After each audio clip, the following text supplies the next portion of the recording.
Thank you, Alistair. We're going to move straight on to the next session where we're talking about geopolitics, war, and peace. I'm going to invite our panelists to join me now on the stage. First of all, I'd like to welcome Giorgos Gerapetritis, the Minister of Foreign Affairs of Greece. Welcome, Minister. It's an honor. Please have a seat. Cristina Gherasimov, Deputy Prime Minister for European Integration of Moldova. Welcome. She's coming. She'll join us in a minute. And we're also, just to say, we're going to be joined. Welcome. Have a seat. We're going to be joined by the Minister of Foreign Affairs of Ukraine via connection. Dmytro Kuleba is presently speaking with the President of Ukraine, Viktor Zelensky, and will join us in a few moments. So I'm going to hand straight over to you, Minister, to kick off our discussions. First of all, I would like to express my gratitude for this very honorable invitation. It's a great pleasure, a great honor to be here amongst all those distinguished people and speakers. And I'm looking forward to hearing ideas about how Greece, how Europe, and how the globe is going towards the future, which is not an easy foresighting, we have to say. Thank you so much. I don't know, should I speak in English or in Greek or both? Your preference. What is your preference? Greek? Who wants Greek? Yeah, Greek. Let's have a vote.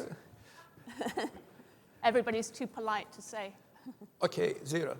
If you don't raise your hand, then I speak in Greek. You speak in Greek. Or in Chinese. Speak in Greek. Okay. Να ευχαριστήσω και πάλι για την πολύ τιμητική πρόσκληση και προσβλέπω στην συνεδρία για να εξαγάγουμε σημαντικά συμπεράσματα γύρω από την Ευρώπη, γύρω από τον κόσμο, γύρω από την Ελλάδα. Είναι μεγάλη τιμή να βρίσκομαι στο συγκεκριμένο πάνελ με εκπροσώπους από δύο χώρες οι οποίες αυτή τη στιγμή βρίσκονται στο επίκεντρο του ενδιαφέροντος, του ευρωπαϊκού ενδιαφέροντος. Μολδαβία και Ουκρανία στις 25 Ιουνίου ξεκίνησαν την πορεία τους προς την ευρωπαϊκή οικογένεια. Είναι μια πραγματικά μεγάλη στιγμή για την Ευρώπη και νομίζω πέρα από το μήνυμα το οποίο θα πρέπει να δώσουμε ότι η Ευρώπη είναι μία και στηρίζεται σε αρχές και αξίες, είναι ιδιαίτερα σημαντικό να δώσουμε και ένα μήνυμα ενότητας και προοπτικής στους λαούς. Το πιο σημαντικό νομίζω είναι εκείνο που μας δένει και εκείνο που μας δένει είναι οι ευρωπαϊκές αξίες και το όραμα για μια Ευρώπη ειρήνης και ευημερίας. Θα μου επιτρέψετε να πω δύο κουβέντες σε σχέση με το πώς αντιλαμβάνομαι εγώ την πορεία της Ευρώπης, την παγκόσμια πορεία, όπως επίσης και την πορεία της εξωτερικής πολιτικής στην Ελλάδα. Πρώτα σε ό,τι αφορά τον κόσμο, την παγκόσμια διπλωματία. Θέλω να πω ότι υπάρχουν δύο χαρακτηριστικά τα οποία είναι εξαιρετικά σημαντικά στη σύγχρονη συγκυρία.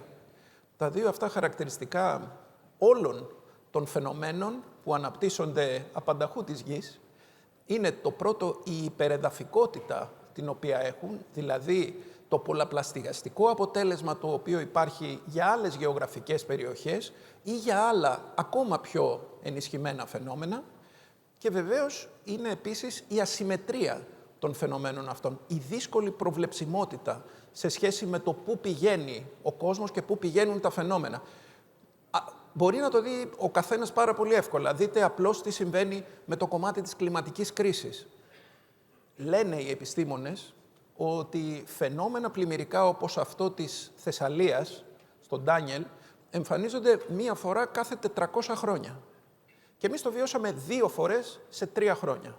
Καταλαβαίνουμε λοιπόν το πόσο έχουν αλλάξει τα δεδομένα. Και η πραγματικότητα είναι για εκείνον ο οποίος θέλει να ασκεί μία εξωτερική πολιτική η οποία θα στηρίζεται στην προβλεψιμότητα και στη φρόνηση, είναι εξαιρετικά δύσκολο να μπορέσει πια να προβλέψει το μέλλον. Η επιθετικότητα είναι υπερεδαφική και ασύμμετρη, Η κλιματική κρίση είναι υπερανταφική και ασύμμετρη, το βλέπουμε με το καθημερινό δελτίο πυρκαγιών.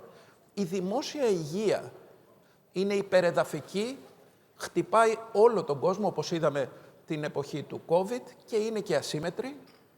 Και κάθε φαινόμενο το οποίο αναπτύσσεται πλέον δεν έχει τοπικό ή περιφερειακό χαρακτήρα. Για το λόγο αυτό προσαρμόζεται και η εξωτερική πολιτική. Η εξωτερική πολιτική από την πρόβλεψη και τη διαχείριση πηγαίνει περισσότερο στην εκπόνηση των δυνατών σεναρίων, έτσι ώστε να μπορεί σε κάθε περίπτωση να υπάρχει η απαιτούμενη διαχείριση. Τα σενάρια τα υποθετικά, τα what if σενάρια, τα οποία είναι τα πιο κρίσιμα στην άσκηση της εξωτερικής πολιτικής. Και θέλω να σας διαβεβαιώσω ότι αυτή είναι μία άσκηση που είναι εξαιρετικά δύσκολη. Δεν θέλει μόνο ικανότητα, γνώση, αντίληψη. Θέλει πολλές φορές και ένα στοιχείο τύχης, αλλά θέλει και ένα στοιχείο διαίσθησης.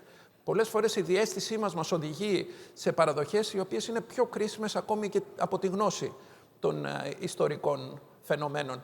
Και βλέπετε πώς από τη μία ημέρα στην άλλη μπορούν να αλλάξουν τα πράγματα. Στις 5 Ιανουαρίου του 2020 εξελέγησαν στην πολιτεία της Τζόρτζια στις Ηνωμένες Πολιτείες 2 γερουσιαστές. Ήταν ο πρώτος μαύρος γερουσιαστής στην πολιτεία και ο πρώτος Λατίνος γερουσιαστής στην πολιτεία.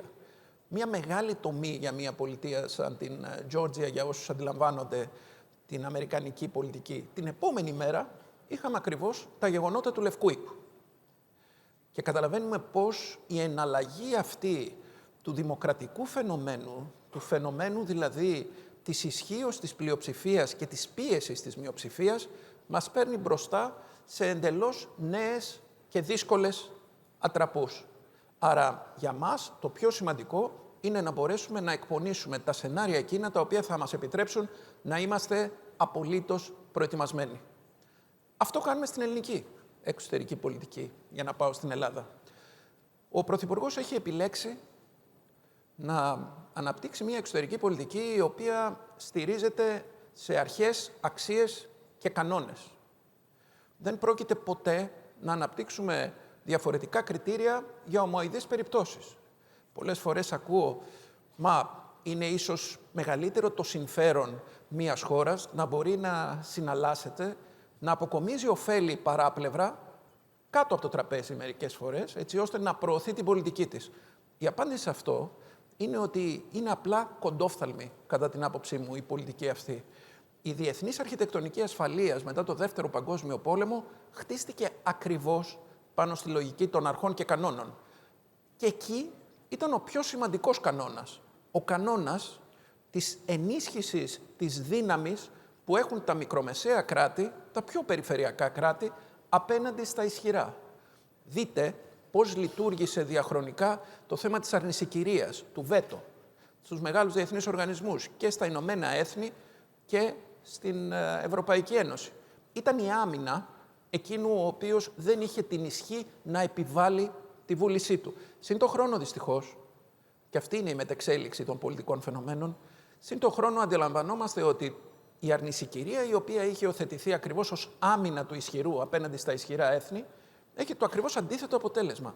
Είναι η ισχύς του δυνατού. Διότι εάν ο δυνατός επιλέξει να διακόψει μια πορεία ασφάλειας, ειρήνης και ευημερίας, τότε μπορεί να το επιβάλλει.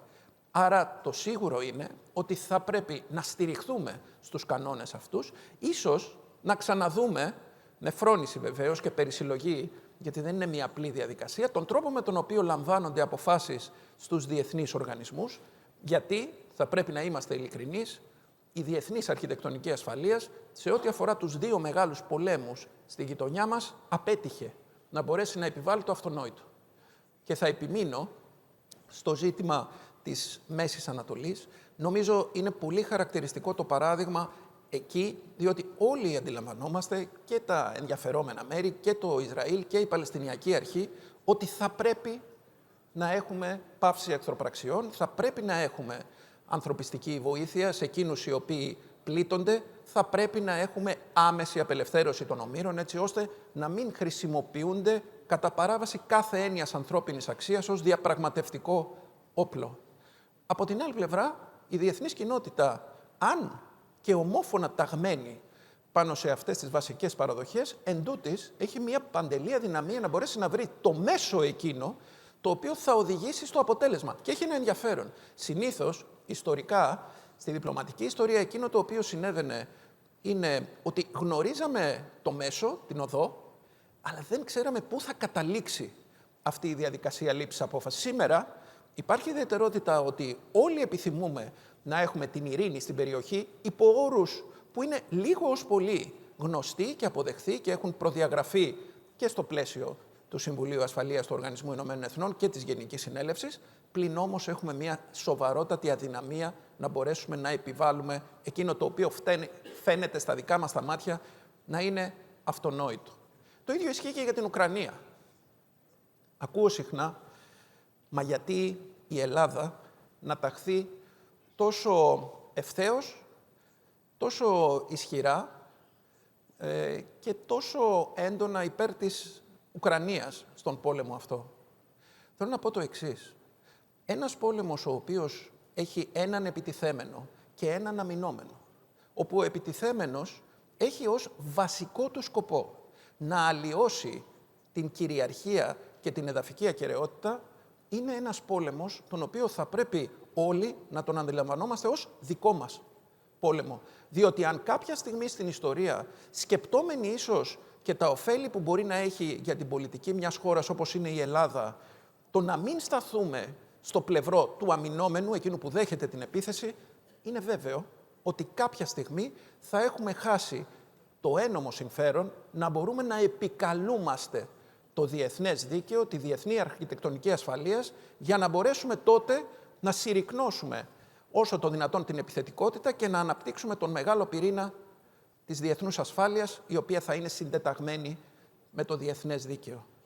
Και θέλω να πω, στο πλαίσιο ακριβώς αυτό της εξωτερικής πολιτικής ισχύως, αρχών, κανόνων, ότι έχουμε επιλέξει μια εξαιρετικά πολυμερή, πολυκεντρική εξωτερική πολιτική, μια ενεργητική εξωτερική πολιτική. Θέλω να θυμίσω ότι κατά τη διάρκεια της προηγούμενης πενταετίας, στο πλαίσιο της Ευρωπαϊκής Ένωσης, ίσως οι μεγαλύτερες αποφάσεις που ελήφθησαν στο πλαίσιο της Ευρωπαϊκής Ένωσης έχουν τη σφραγίδα της Ελλάδας ή και της Ελλάδας, όπως είναι, για παράδειγμα, το Ταμείο Ανάκαμψης, το οποίο ήταν πρόταση του Έλληνα Πρωθυπουργού, όπως ήταν το ψηφιακό πιστοποιητικό για τον COVID, όπως ήταν το Σύμφωνο Μετανάστευσης και Ασύλου, στο οποίο είχαμε μια εξαιρετικά ενεργό συμμετοχή, και σήμερα, με την εξέλιξη της Ευρώπης, η πρόταση του Έλληνα Πρωθυπουργού, μαζί με τον Πολωνό Πρωθυπουργό, για να αναπτυχθεί μια ευρωπαϊκή άμυνα, η οποία θα θωρακίσει την Ευρώπη και από την άλλη πλευρά θα απελευθερώσει τις δυνάμεις εκείνες των κρατών μελών για να μπορούν να αποδίδουν έμφαση στην ειρήνη. Θέλω να πω ότι οι αρχές αυτές εφαρμόζονται παντού. Εφαρμόζονται και στην περίπτωση των σχέσεων της Ελλάδας με την Τουρκία ή με τις γειτονικές μας χώρες. Στο ζήτημα της Τουρκίας, θέλω να τονίσω ότι πραγματικά αισθάνομαι ότι η υπηρεσία στην πατρίδα είναι να μπορούμε να συζητούμε με τους γειτονές μας. Δεν θα συμφωνήσουμε σε όλα, το ξέρουμε. Δεν είμαστε ούτε αφελείς, ούτε εθεροβάμονες. Εκείνο όμως το οποίο πρέπει να έχουμε, και είναι, αν θέλετε, και ένα χρέος που έχουμε απέναντι στις επόμενες γενιές, είναι να δημιουργήσουμε τις συνθήκες εκείνες έτσι ώστε να μπορούμε να συζητούμε, να αποσυμπιέζουμε τις εντάσεις, να δημιουργούμε ένα δρόμο διαλόγου, διπλωματίας, δημοκρατίας. Και αυτό πράττουμε. Βήμα-βήμα. Χωρίς να έχουμε κάποιες υπερβολικές αξιώσεις, έχουμε χτίσει μια καλή θετική ατζέντα. Βλέπουμε τα αποτελέσματα αυτή τη στιγμή του μεταναστευτικού, τα οποία είναι ελεγχόμενα χάρη στην καλή συνεργασία μεταξύ των δύο χωρών. Βλέπουμε την ανάπτυξη των διαπροσωπικών σχέσεων μεταξύ Ελλήνων και Τούρκων στα νησιά μας, όπου με άοκνες προσπάθειες του Υπουργείου Εξωτερικών επετεύχθη συμφωνία με την Ευρωπαϊκή Ένωση, έτσι ώστε να απλοποιηθούν οι διαδικασίες και να έχουμε επισκέπτες, μεγάλο αριθμό επισκεπτών από την Τουρκία, και βεβαίως έχουμε μηδενίσει τις υπερπτήσεις και τις αερομαχίες πάνω από το Αιγαίο. Για όποιον δεν καταλαβαίνει την αξία αυτών των πραγματικών, λυπάμαι, αλλά το δικό μου χρέος απέναντι στην πατρίδα αυτό μου υπαγορεύει. Διότι όταν υπάρξει κάποιο ατύχημα πάνω από το Αιγαίο, τότε δεν θα υπάρχει βαρ για να το διορθώσουμε. Το ατύχημα δεν διορθώνεται. Το ατύχημα μπορεί πάρα πολύ εύκολα, όπως μας έδειξε η Μέση Ανατολή, να έχει ένα πολλαπλασιαστικό αποτέλεσμα καταστροφής. Και αυτό είναι κάτι το οποίο δεν θα το θελήσουμε.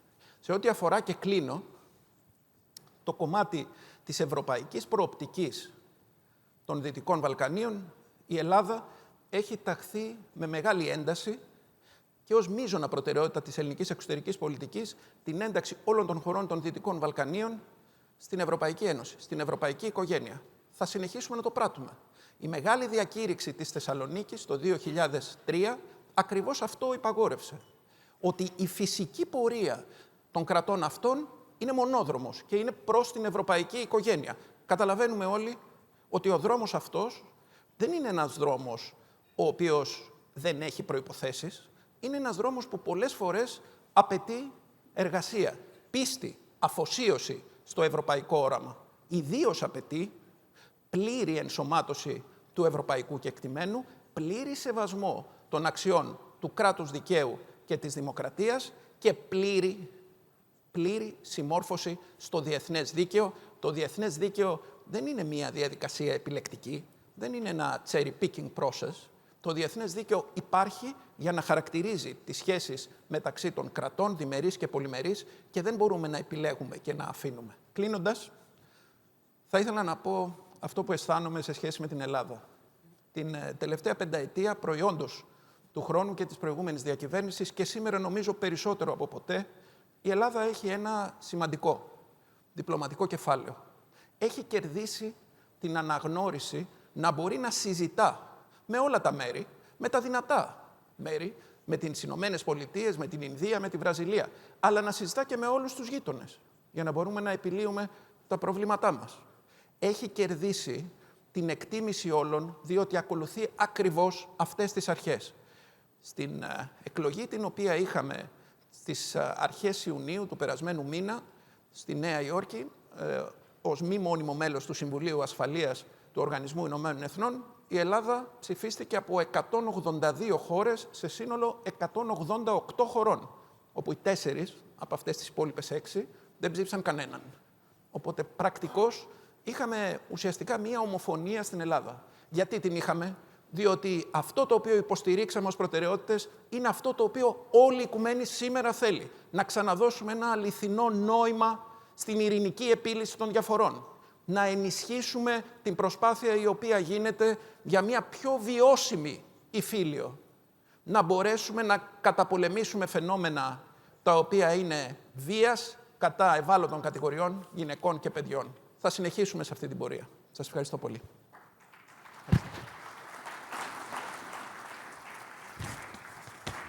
Was I too long?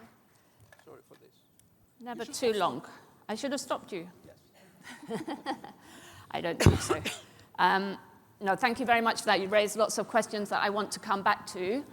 But because we'll have the minister from Ukraine joining us in about 5 minutes, I want to move on straight away to Ms. Gerasimov to give just some opening remarks. And then we'll have a conversation afterwards.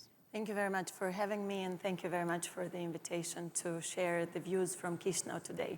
You have quite a delegation from Moldova. We had the Prime Minister speaking about our EU accession path, and I'm happy to share with you some of the thoughts on the geopolitics in our region and how do we achieve sustainable peace.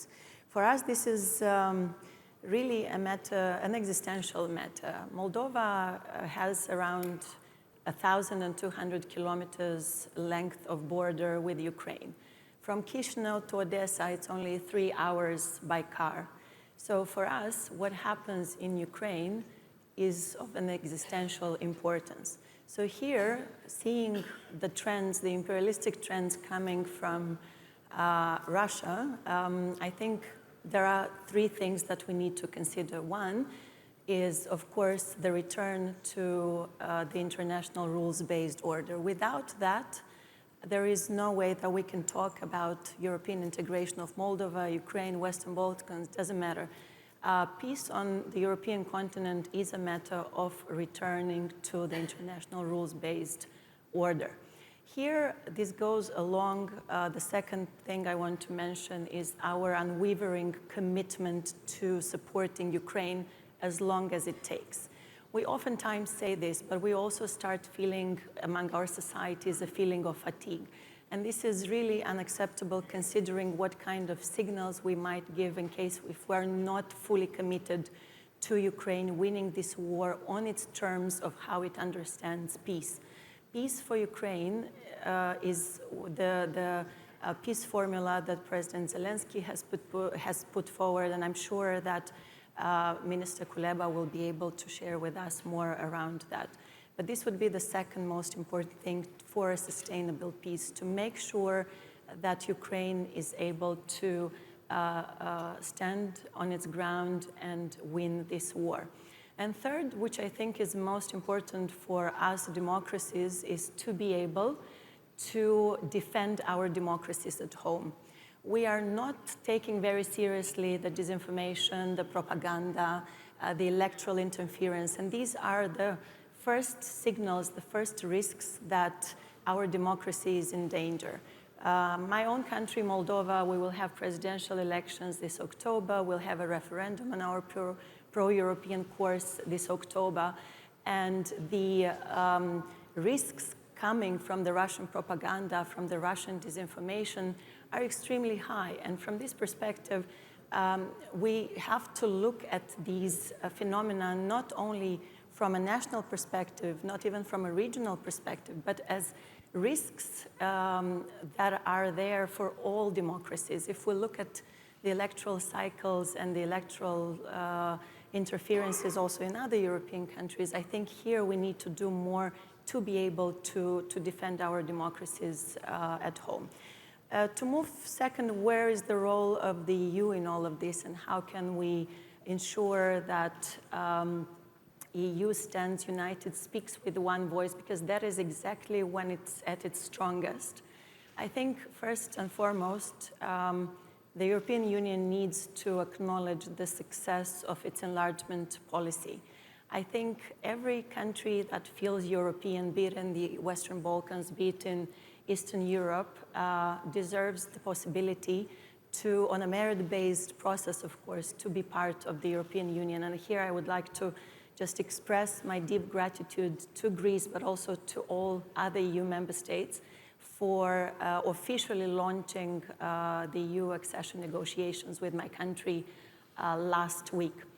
A second very important thing is to ensure that that the European Union strengthens its defense capabilities as an utmost priority in the next political cycle in Brussels. And third, but not last, again, I will go back to the fact that we need to build resilient democracies at home. This means, at least for my country, being fully independent from Russian gas, a tool that has been weaponized for decades to be able to keep us silent, to be able to keep us in line with a certain foreign policy that was desired from Kremlin. So from this perspective, strengthening our energy security, and here our cooperation with Greece is of great importance, is something where we all need to work on the European continent. Another important factor here, of course, is to ensure that we have the right tools to deal with the hybrid threats, with the hybrid attacks that our democracies are facing. Again, electoral interference, this is not about Moldova or Ukraine or any other country. This is something that is of a threat everywhere in our democracies, and we have the duty to be able to defend what we have been building for the last decades on the European continent. So with that said, I will just say that Moldova, on our side, we are not only looking forward to become a EU member state and to strengthen the unity of the European Union, we are also looking forward to be a stronger contributor to its security, to its stability, and to its prosperity in the future. Thank you. Well done. Thanks so much for that. It's a very clear perspective from Moldova on the security challenges, the domestic political challenges, and also what you expect from the accession process. Have we got the minister online now, the foreign minister of Ukraine? We have? Let's connect if possible, please.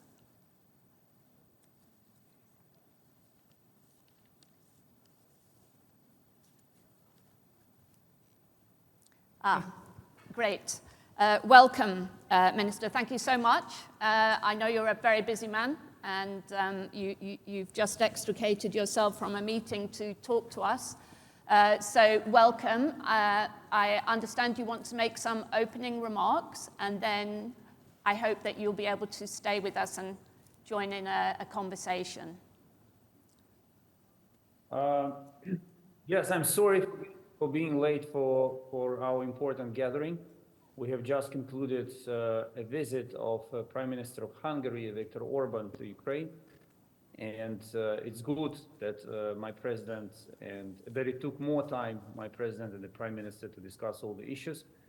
And so I apologize, but I'm here, and it's a big pleasure for me to be with you today. Dear friends, well, first, dear ministers and dear friends, I appreciate this opportunity to discuss the most pressing issues facing our countries, Europe, and the world. This roundtable is a great platform to address global challenges, and I thank The Economist for bringing together government officials, experts, businesses, and the media. We live in a world where the efforts of just one of these groups of people will never be enough. Government, civil society, expert community, entrepreneurs, reporters, and ordinary netizens expressing their views on social media all share the same online space, or rather the same communications battlefield. It just depends on the perspective. We find ourselves in a reality of competing narratives, whether we like it or not, and we must win in this communications battle every day, because they are inseparable. These battles are inseparable from the battles taking place on the ground. There will never be a moment when the truth prevails once and forever. This is a daily struggle and work. In the end, the narratives might be competing, but our values remain universal: individual and collective freedom, human rights, respect for international law, and the UN Charter.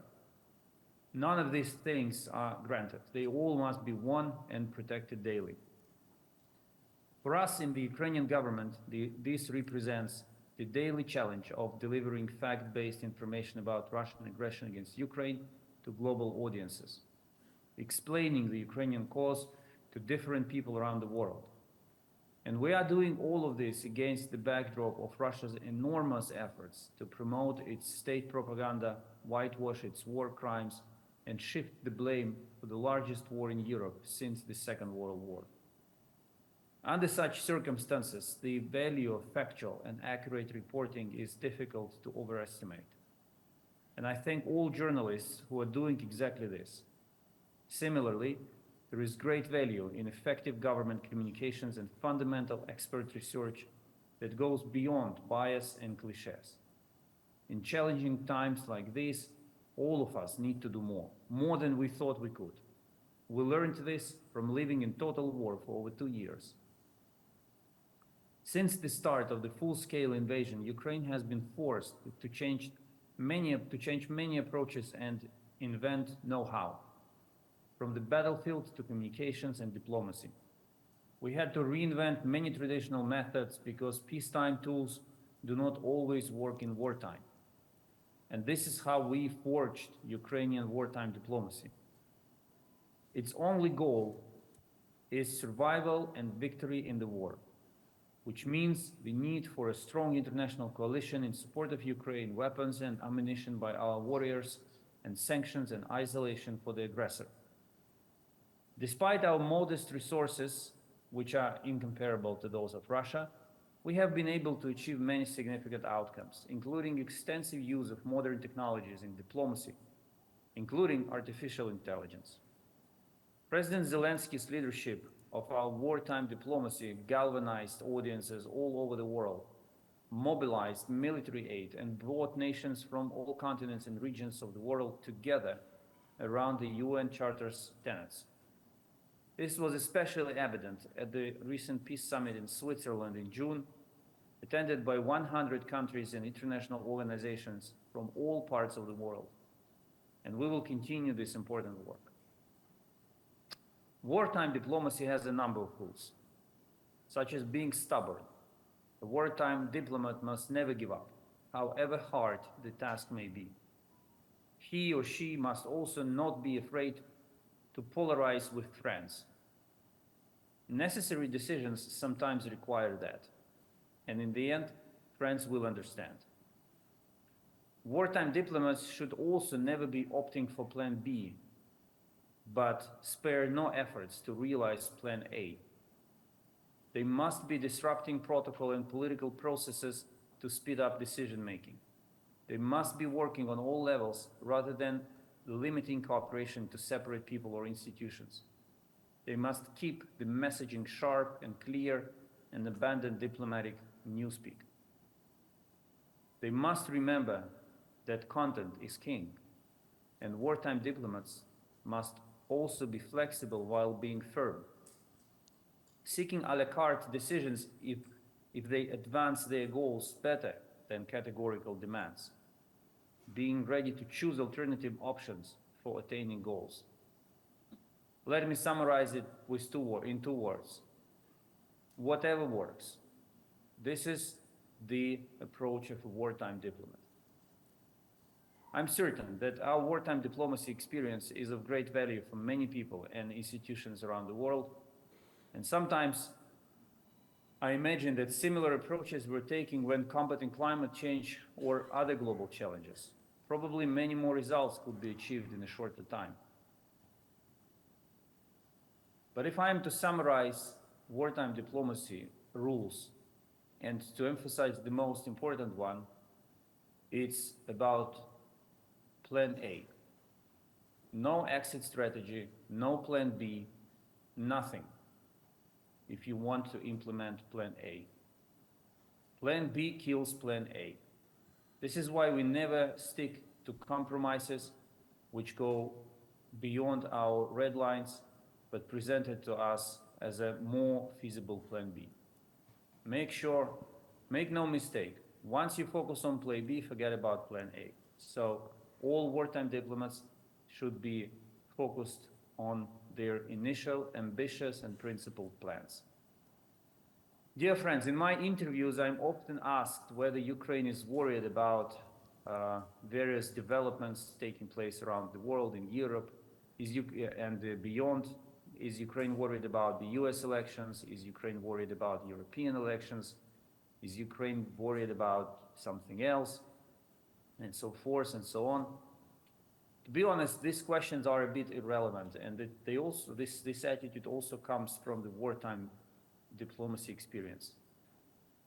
We are not worried because we are working. We are not worried because we know that we will have to find a way out and a solution out of any puzzle, any difficult situation. We are a nation at war fighting for its survival and victory. We will work with whatever circumstances are there. We will respect any choices made by the people in partner countries. And we will keep working on achieving our goals. We have no such joy as to observe the present and predict the future. We are fighting for our present, and we are creating our future. This is a lesson that the war taught us. Of course, we all know that media loves drama. No drama, no clicks, no viewers, no advertisers. But there are at least 3 reasons for us not to worry when it comes to any elections abroad and not take them as dramas. First, support for Ukraine among democratic partner states is founded in solidarity and support among the people. This is how democracies function, and we will continue to work on sustaining popular support for Ukraine's cause. Second, we must look at the actions, not words, of the candidates. It is one thing to campaign and rally your voters, and it is another thing to actually be in government and assume responsibility for decisions. We have seen this difference many times before. Third, there is simply no alternative to supporting Ukraine's victory and ensuring that Russian aggression fails. Otherwise, the national security of our partners will be jeopardized. This is relevant both for Europe and the United States and beyond. If we allow Russia to succeed in Ukraine, this will be a world of chaos and interstate conflicts, possibly leading to a catastrophic global conflict. If successful in Ukraine, Russia will undoubtedly proceed with aggression against other countries in Europe. At the same time, Russia's allies, North Korea and Iran, will feel emboldened to challenge stability in other parts of the world. We already see this group of 3 states working together to plunge the world into chaos and replace international law with the law of the jungle, which they frame as the new world of equality, of true, genuine equality. This is again the difference between the narrative and the reality. They exchange resources, weapons, and ideas with the simple goal of defeating the West, or at least weakening and destabilizing it.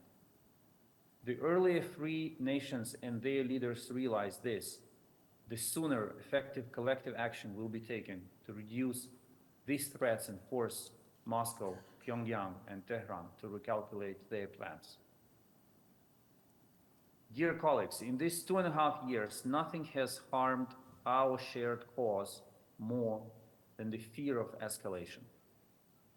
We heard this every time we requested a new type of weapon that Ukraine desperately needed to protect its people and critical infrastructure. We heard this every time a major decision needed to be taken, from providing Ukraine with EU candidate status to making other big political moves.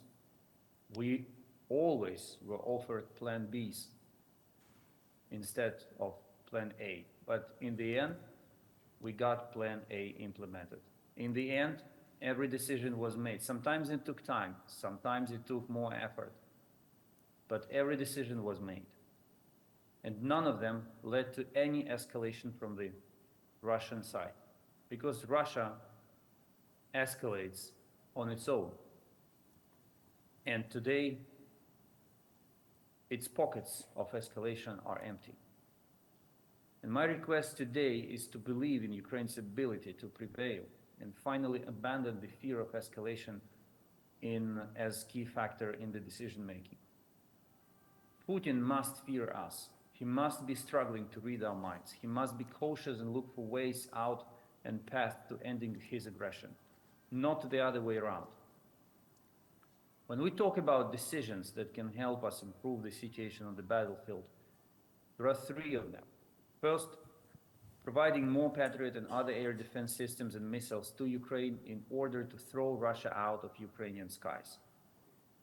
Second, providing Ukraine with the ability to destroy Russian tools of air terror, its bombers, before they approach Ukrainian borders, namely at the airfields in Russia and in its skies. And third, sufficient and steady supplies of artillery ammunition to give Ukrainian land forces an upper hand. Friends, in the fight for faith and homeland, with these words, in 1821, the liberation struggle of the Greek people began. Today, for more than 2 years, Ukrainians have been sharing this slogan. And I take this opportunity to thank the Greek government and my dear colleague and people of Greece for their support since the first day of Russia's full-scale invasion. In particular, we are grateful to Prime Minister Mitsotakis for his recent attendance at the Global Peace Summit, for his support of Ukraine at the EU level. I know that we in Ukraine and all of you who value life in Europe and beyond, we all defend the same values: freedom, democracy, human rights, the rule of law, decent life. for all. And through collective and decisive action, we will prevail.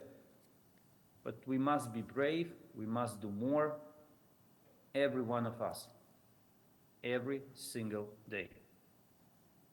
Thank you for what you've done, thank you for what you will be doing, and thank you for your attention.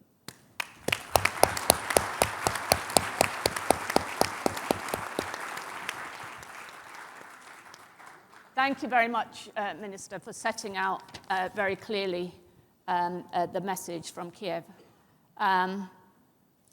We are actually out of time already, so the Minister has left.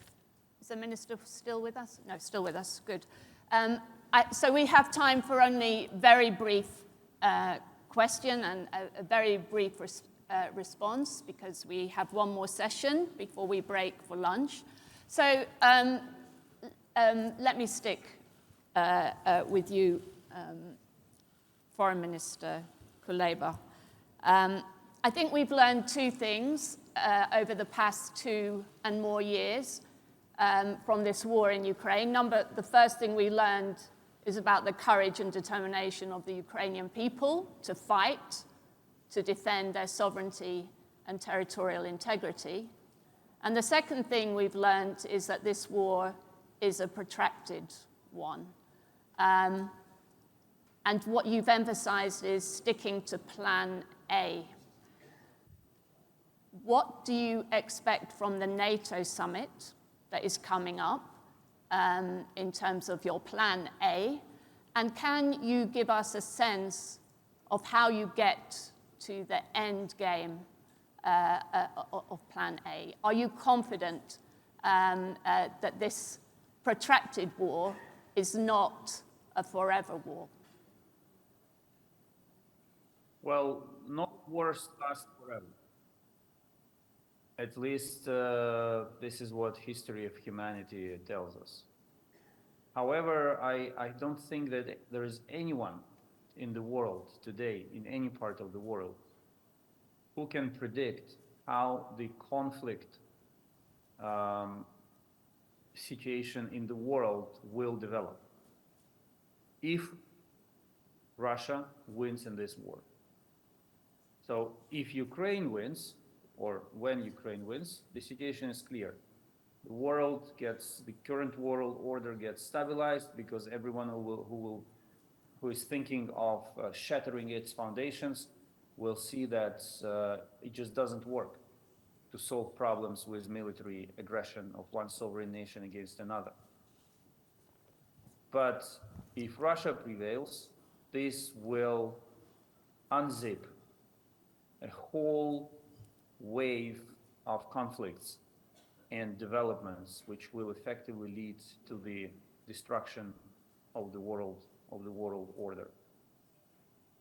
And history has seen it many times, and we can intellectually theorize about it, but the price, every time it had happened in history, the price was too high. The price in human lives, in destruction, and in the slowing down of world development.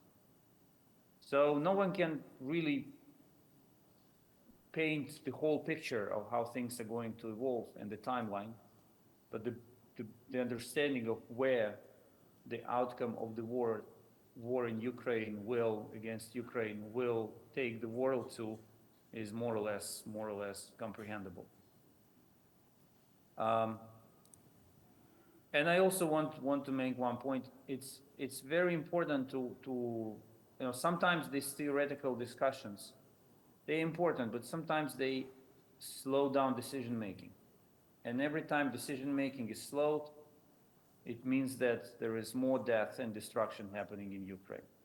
So this is also the consequence, the reason and the consequence that need to be taken into account. When it comes to NATO, we are in a very active phase of dialogue with all allies, with the Secretariat, or with the Secretary General of NATO. We see good progress in the preparation of decisions of the summit, but if I am to sum them up, I would say that we will be satisfied with the outcome of the NATO summit if the complexity of decisions taken at this summit will allow Ukraine to make another step, meaningful step, towards membership in the alliance. Thank you. Thank you very much indeed. Let's turn back to Moldova.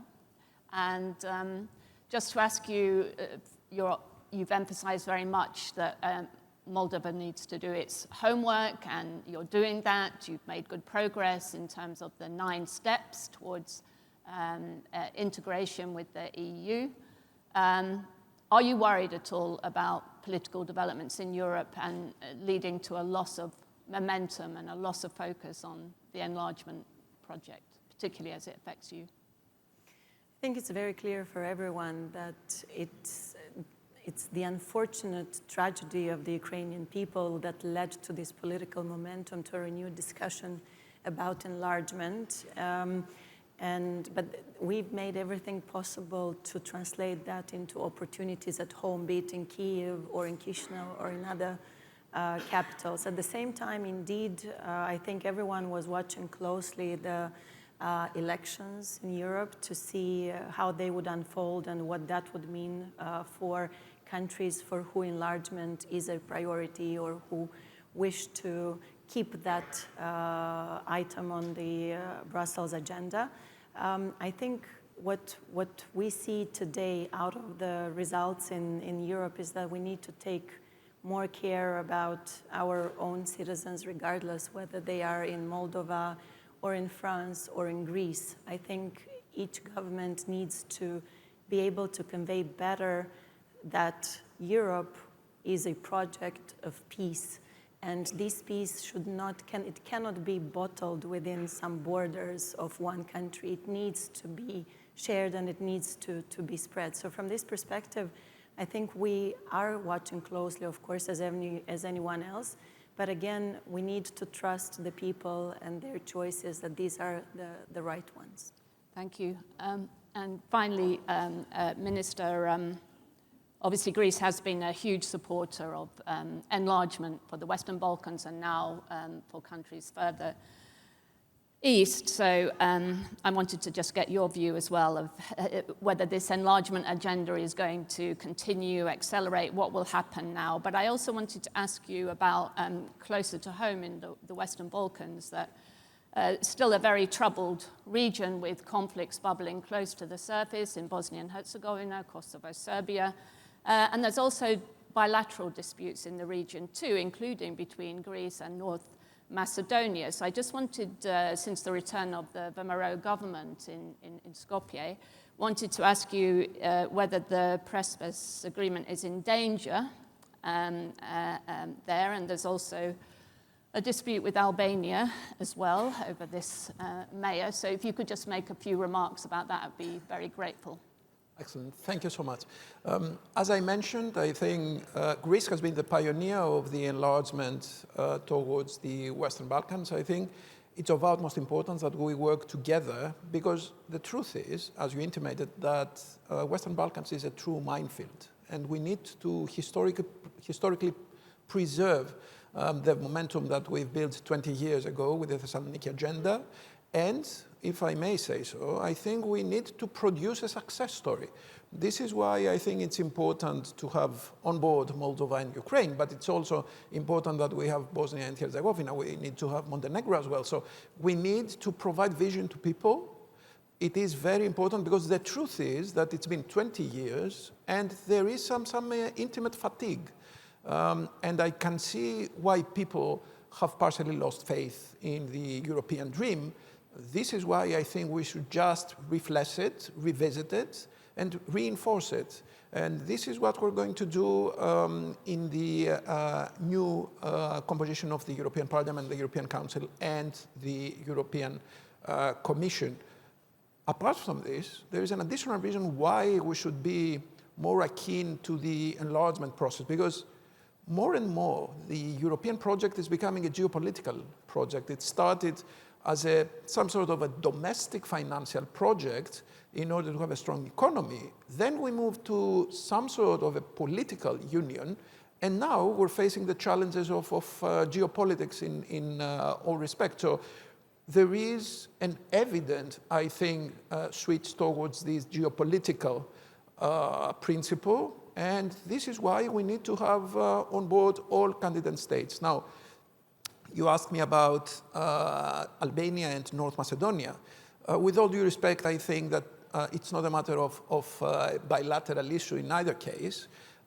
In the case of Albania, we have the imprisonment of an elected mayor. He has stayed in prison for about 18 months, close to 20. There are some serious concerns concerning the principles of rule of law that have been applied. And obviously, we can all say that we have to be particularly careful when we speak about representatives of the minorities. For us, for Europeans, it is important that we safeguard diversity and we look after all the minorities. So the road is there, but there must be some clear evidence that there is full respect. When it comes to North Macedonia, as I mentioned, there is not a cherry-picking process. It's as simple as this. International law is the foundation of the international security architecture. If there was a case of just picking some of the provisions of the treaties and then let some other begin inertia, obviously there shouldn't be any sort of international law or international community. We need to stick by the international treaties. And the thing is that we had some serious concerns. As an opposition in government, in parliament, we clearly reacted to the PRESPA agreement, and we indicated very early that there are some clearly gray issues in the PRESPA agreement. However, we stated very early that once there is a ratification of the agreement, then there is no way back, and we have to fully respect it. So this is what we actually demand from North Macedonia. And we think that the international community is clearly on our side because, as I said, 3 preconditions. First, European acquis, European Union acquis. Second, international law, international treaties. And then democracy and the rule of law. There is no way to have any sort of concessions on this one. Well, thank you very much. Unfortunately, we have to end this session now because we have a final session before our lunch. So please join me in thanking our panelists, including the Minister from Kiev.